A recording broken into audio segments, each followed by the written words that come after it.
नमस्कार दोस्तों, राधे राधे, हरे कृष्णा। चीको रेसिपीज़ में आपका स्वागत है।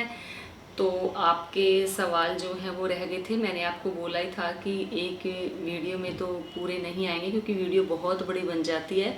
तो कोशिश करूँगी कि आपको वीडियो नेक्स्ट दिन मिल जाए। तो मैंने सोचा अलग वीडियो ही बना दी जाए क्योंकि आपके क्वेश्चन बहुत सारे हैं।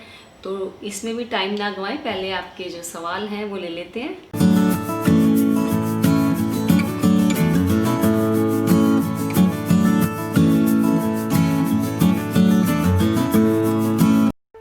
सब्सक्राइब करें चीको रेसिपीज़ को और बेल आइकन को टैप करें मेरी हर वीडियो सबसे पहले देखने के लिए।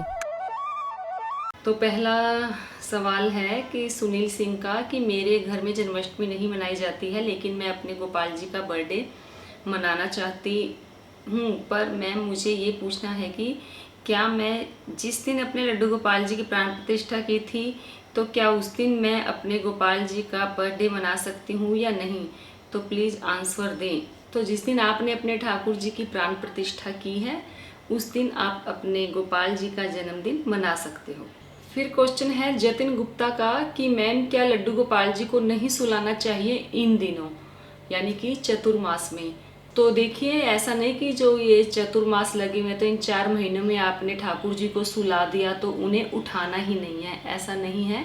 वो मैंने आपको देवशयनी एकादशी के लिए बोला था कि देव सो जाते हैं, तो ठाकुर जी को जब भी आप रात को सुलाएंगे तो उन्हें जो सफ़ेद रंग की चादर होती है वो नई होनी चाहिए, बिछी हुई भी और उनको ओढ़ाने वाली भी।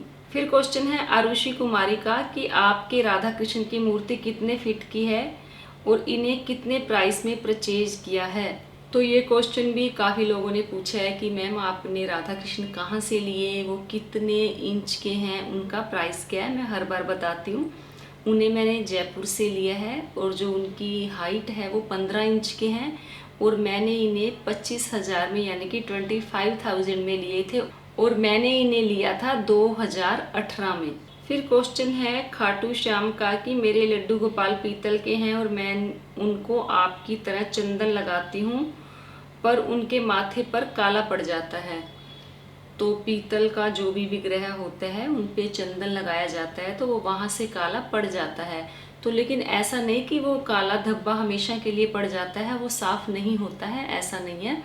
तो अगर आप नेक्स्ट डे उसको या तो पीताम्बरी से साफ़ करें, पीताम्बरी से साफ़ नहीं करना तो आप दही और बूरा को मिक्स करें और फिर जब ठाकुर जी के जहाँ काला हुआ है उसको साफ़ करेंगे तो देखेंगे कि जो ठाकुर जी हैं वो चमक गए हैं। फिर क्वेश्चन है सीमा का कि मुझे चतुर्मास के बारे में जानकारी चाहिए, क्या हम चतुर्मास के समय साग में घिया तोरी खा सकते हैं?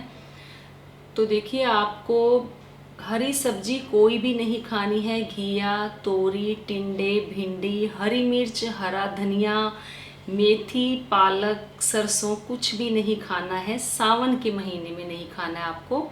बाकी जैसे भादो, अश्विन, कार्तिक जो आएंगे उसमें आपको ये हरी सब्जियां खा लेनी है। फिर क्वेश्चन है अरुणा सानिया का कि नवरात्रि के लिए आपके लिए कितना घी लग जाता है, सभी सामग्री को ग्राम में बताएं।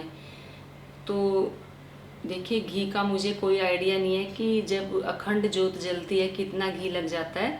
कई बार ऐसा होता है घी ज़्यादा भी लग जाता है और कई बार कम भी लगता है, तो इसका मुझे कोई आइडिया नहीं है और मैंने ध्यान भी नहीं दिया क्योंकि घर में घी बहुत सारा रखा होता है तो उसमें से अलग से निकाल के रख देते हैं, तो उसमें से जोत जलाते रहते हैं।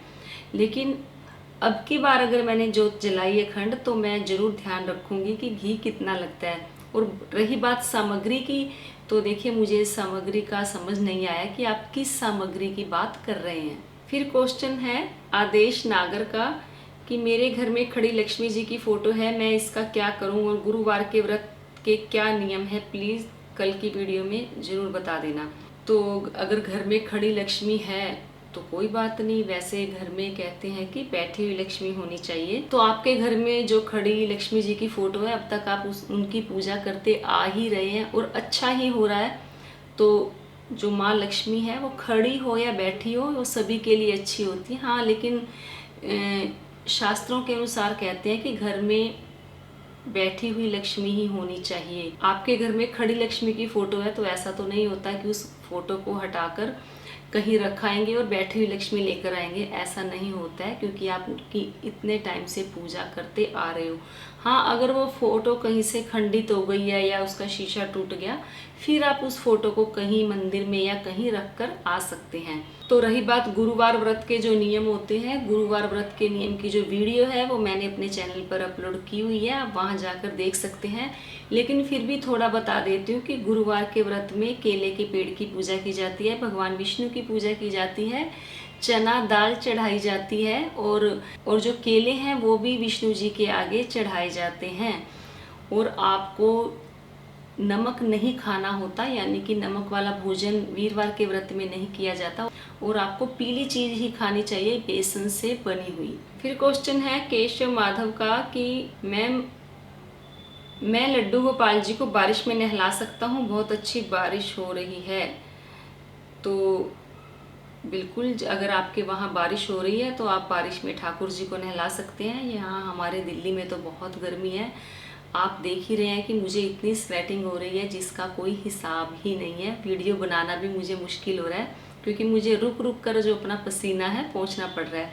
तो ठाकुर जी यहाँ भी अगर बारिश करवाएं तो ठाकुर जी को हम भी स्नान करवा देंगे बारिश में। तो बिल्कुल जी, आप अपने ठाकुर जी को बारिश में स्नान करवा सकते हो। फिर क्वेश्चन है अक्षत वर्मा का कि मेरी मौसी के लड्डू गोपाल जी का एक कान कटा हुआ है, तो क्या वह खंडित माने जाएंगे या नहीं। तो कान कटा हुआ है, आप जब उनको लेकर आए थे तभी उनके कान में हल्का सा कट होगा, तो वो ऐसा नहीं है कि वो खंडित माने जाएंगे। खंडित जब माना जाता है, जैसे कोई मिट्टी की मूर्ति है, उसका पूरा ही जैसे कहीं से वो उसकी मिट्टी निकल गई है या टूट गई है कहीं से, तो वो खंडित होती है। और गोपाल जी भी खंडित तब माने जाते हैं जैसे वो हाथ से गिरने से या कहीं किसी वजह से उनका हाथ निकल गया या पाँव कहीं से क्रैक हो गया, तो वो खंडित माने जाते हैं। फिर क्वेश्चन है ज्योति सिंह का कि लड्डू गोपाल जी की सेवा भी शुरू की है, तो लड्डू गोपाल जी का जन्मदिन कब मनाए, जब लाए थे या जब हमने उनकी सेवा शुरू की है। मैंने उनकी प्राण प्रतिष्ठा नहीं की है। तो जब से आपने ठाकुर जी की सेवा करनी शुरू की है, उसी दिन आप अपने ठाकुर जी का जन्मदिन मनाएं। फिर क्वेश्चन है ज्योति सिंह का कि एकादशी के व्रत का उद्यापन करना जरूरी है क्या, ऐसे ही व्रत नहीं छोड़ सकते। तो ऐसा नहीं है कि हर कोई अपने जीवन में एकादशी का उद्यापन करता ही करता है, क्योंकि इसका जो प्रोसीजर है वो काफ़ी बड़ा होता है। लेकिन आसानी से हम इसका उद्यापन कैसे कर सकते हैं, इसकी वीडियो भी मैं बना चुकी हूँ। तो आप व्रत बीच में छोड़ सकते हैं, लेकिन जब भी आपको उद्यापन करना हो, आपका मन बने कि मुझे उद्यापन करना है, तो आपको पूरा 1 साल तक एकादशी का व्रत करना होगा। फिर क्वेश्चन है मेनू मैम का कि राधा कृष्ण जी को 8 जुलाई को फर्स्ट बर्थडे है मैम, आप मुझे बताएं कि बर्थडे वाले दिन क्या क्या करें डिटेल में। तो ठाकुर जी का जन्मदिन है तो उनकी पसंद के पकवान बनाएं, और अब तो ये भी नहीं कर सकते कि आपके आस पड़ोस में जो गोपाल जी हैं उनको लेकर आए, भजन करें, कीर्तन करें। तो आप घर में ही मंदिर को सजा दें, ठाकुर जी के पास बैठ के मंत्र का जाप करें, या घर में ही थोड़ा बहुत भजन लगा लें, कीर्तन कर लें, और ठाकुर जी के पसंद का जो भी भोग है उन्हें लगाएं। माखन मिश्री का भोग उन्हें बहुत पसंद है, माखन मिश्री जरूर बनाएं उनके लिए। और ठाकुर जी को जो कढ़ी है वो बहुत पसंद है, वृंदावन में कढ़ी को वृंदावनी बोला जाता है और ठाकुर जी को बहुत पसंद है। तो आप उनके लिए कढ़ी चावल भी बना सकते हैं। थोड़े बहुत पकवान आप अपनी पसंद के बना लें, थोड़े बहुत पकवान आप ठाकुर जी की पसंद के बना लें, तो मन गया उनका बर्थडे। फिर क्वेश्चन है मोनिका गुप्ता का कि एकादशी के दिन रात को कितने बजे एंड रात्रि जागरण में कैसे पूजा करते हैं। तो जो एकादशी की रात होती है उस दिन रात को दिया जलाकर आप या तो रात को पूरी रात भजन करें, कीर्तन करें। अगर भजन कीर्तन पूरी रात नहीं हो पाता तो कम से कम 12-1 बजे तक तो आप थोड़े बहुत भजन गा लें, या अपने आजकल तो जैसे YouTube पे भजन निकल जाते हैं, वहाँ पर भजन सुन लें, या आप माला जाप करें भगवान श्री हरि का, जो भी मंत्र आपको पढ़ना है। तो 12-1 बजे तक आप ये जागरण करें। फिर क्वेश्चन है कुंज भारद्वाज का कि सावन में लड्डू की सेवा कैसे करनी है और कब से लग रहा है सावन। तो सावन लग रहा है 6 तारीख से। 6 तारीख को मंडे है, सावन का पहला सोमवार है। वीडियो आपको मिल जाएगी, और जो गोपाल जी की सेवा करनी है उसकी भी वीडियो आपको मिल जाएगी। फिर क्वेश्चन है उमा शर्मा का, राधे राधे, हरे कृष्णा दीदी जी। मेरा क्वेश्चन है कि जगन्नाथ जी की प्राण प्रतिष्ठा होती है, प्लीज़ बताएं आप। तो जी राधे राधे, हरे कृष्णा। तो जहाँ तक मुझे पक्का नहीं पता, लेकिन जहाँ तक मेरा ख्याल है हर भगवान की प्राण प्रतिष्ठा की जाती है, क्योंकि वो भी भगवान श्री कृष्ण ही है। जब हम गोपाल जी की प्राण प्रतिष्ठा करते हैं, राधा रानी की और कन्हैया जी की प्राण प्रतिष्ठा करते हैं, तो जगन्नाथ भगवान जी भी तो वही हैं, तो उनकी भी प्राण प्रतिष्ठा की जाती है। फिर क्वेश्चन है मनका अग्रवाल का कि दूध जलना बुरा होता है, हमें बहुत बुरा लग रहा है। आप ऐसा क्यों सोचते हैं कि घर में दूध जलना बुरा है या दूध निकल गया तो बुरा है, अशुभ है? पहले मैं भी यही सोचती थी कि दूध निकल गया कुछ अच्छा नहीं होगा, तो ऐसा कुछ नहीं है। आप अपनी जो सोच है उसे पॉजिटिव रखिए और ये सोचें कि जो होता है अच्छे के लिए होता है। हो सकता है आपके ऊपर कोई बला आनी थी या आपके ऊपर कोई बुरा समय आना था, तो वो दूध पर ही रह गया, आपके ऊपर नहीं आया। फिर क्वेश्चन है जसमनजोत सिंह का कि मैं बहुत कंफ्यूज हूँ, बताइए घर पे गोपाल न्यू लेके आना है तो बताएं, ब्लैक लाएं या गोल्डन, प्लीज़ रिप्लाई। तो देखिए ये तो आपकी इच्छा है, आपको ब्लैक कलर के गोपाल जी लाने हैं या पीतल वाले लाने हैं, क्योंकि ब्लैक कलर के गोपाल जी लाते हैं तो उनका जब श्रृंगार किया जाता है तो वो थोड़ा उनका जो श्रृंगार है चंदन का उभर कर आता है, अच्छे लगते हैं।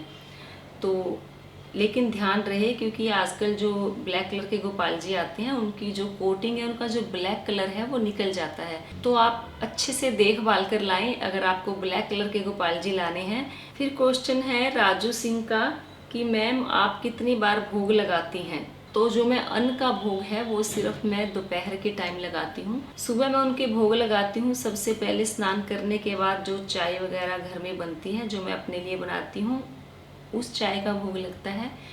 फिर उनके भोग लगाती हूँ 1-1.5 घंटे के बाद दूध का, फ्रूट का या ड्राई फ्रूट का या जो भी उनके लिए खाने का सामान घर में रखा होता है उसका भोग लगता है।